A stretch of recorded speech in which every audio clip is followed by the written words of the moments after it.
तथाकथित 2.5 दिन का झोंपड़ा के नाम पर हमारे आराध्य देवों की मूर्तियों को खंडित कर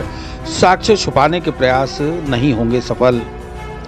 सर तन से जुदा नारे लगाने वाले देश विरोधी पीएफआई का समर्थन करने वाले सरवर चिश्ती को जैन संत सुनील सागर जी के संस्कृत पाठशाला के भ्रमण पर आपत्ति करने का कोई नहीं अधिकार। उप महापौर नीरज जैन ने कहा कि पूर्व में यह स्थान कंठभरण संस्कृत विद्यालय था, जिसे आतताइयों ने तोड़कर इस स्थान पर कब्जा करने का प्रयास किया। पूर्व में भी इस स्थान के संरक्षण और संवर्धन की मांग उठती रही है। आज जैन मुनि सुनील सागर जी द्वारा वहां किए गए भ्रमण से भी इस तथ्य की पुष्टि हुई है कि इस स्थान पर संस्कृत पाठशाला के साथ साथ जैन मंदिर भी हुआ करता था। जैन ने कहा कि यहाँ पुरातत्व विभाग द्वारा 200 से ज्यादा खंडित प्रतिमाएं अपने पास रखी हुई हैं।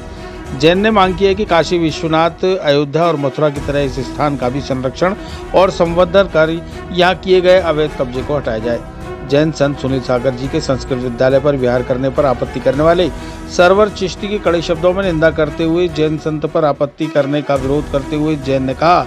कि सरवर चिश्ती पूर्व में भी देश विरोधी संगठन पीएफआई का समर्थन करते रहे और सर तन से जुदा वाले नारे लगाने वालों के साथ खड़े रहकर संविधान का मजाक उड़ाते रहे हैं। जैन ने कहा, संविधान जैसे उन्हें वैसे ही जैन संत को संविधान अधिकार देता है अपनी आस्थाओं के प्रकटीकरण का। सर तन से जुदा करने वालों का समर्थन करने वाले, हमारे देवी देवताओं पे जिनके बेटे ने उंगली उठाई उन पर आपत्तिजनक टिप्पणी की और पाकिस्तान के प्रति जो अपना प्रेम दिखाते हैं उनको किसी समाज के साधु संत पर उंगली उठाने, उन पर प्रश्न खड़ा करने का कोई हक नहीं है। मैं सरवर चिश्ती के बारे में कहना चाहूंगा